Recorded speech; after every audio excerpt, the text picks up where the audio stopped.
Rolexes that I have here from least to most expensive. And it's going to start from 36 millimeter to 41 millimeter. This is a two-tone Datejust. This is complete factory, so all original with box and papers. So something like this would run you between 55 to 5,800 depending on the wear of the watch. So to determine the wear of the watch, you would just need to turn it to the side. Drunken band. Drunken band. So now I have this one right here that usually goes for about 7,500, about a 3-carat bezel with a 36 millimeter. And with this one, we actually put an aftermarket band on it, so it's basically like new. And the only reason that one's more expensive is because of the bezel? Yes, with the diamond bezel and the diamond dial on it. It's a diamond Roman dial. Okay. And then we have the ladies right here, and this one's fully bust down. It's a two-tone Datejust. Oh yeah, it's hit all the way around. Yep. With the pink diamond dial and the gold bezel. Why is that one more expensive than the other two? So this one right here is roughly about 7,900.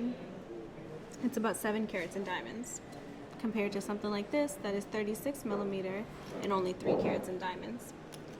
Okay, so the diamonds is what makes it go up. Mm-hmm.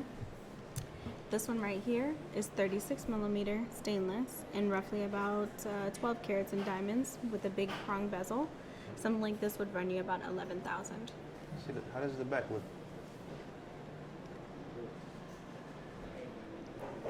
And then also for this watch, if you wanted to, we can always put a bigger bezel on there. We can put a smaller bezel on there. We can even change the color on the face if you wanted to any color that you wanted. This one right here is a 41 millimeter two-tone. Yeah, so this one and this one are both 2019.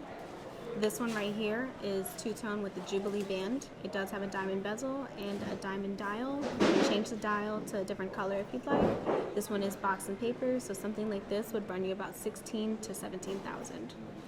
And then the next one that I have that you can actually compare to the other one is that this one has the honeycomb setting. With this one, it's very tight setting. The diamonds are very close together compared to this one, which is the regular setting. What's the prices? So something like this would run you about 19,000. Something like this would run you about 27,000. Yeah, this is the style that's more popular now because a lot of people just prefer to have something that's like all the way hit, with the sides hit, the buckle hit. And then with this one as well, I can change the dial to any color that you wanted. This one actually has the factory dial in it.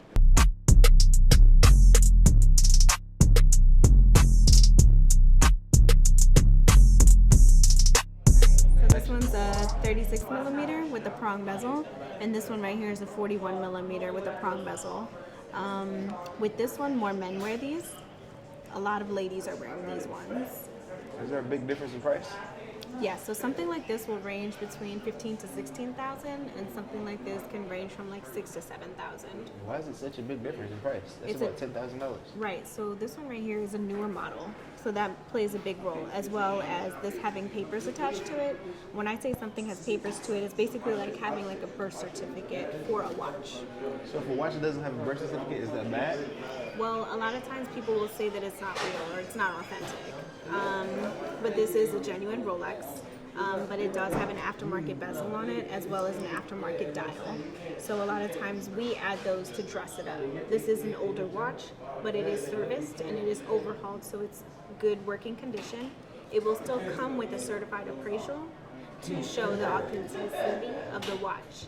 And it'll show the serial number too, so that way if you were to get it like lost or stolen, you will be covered for it.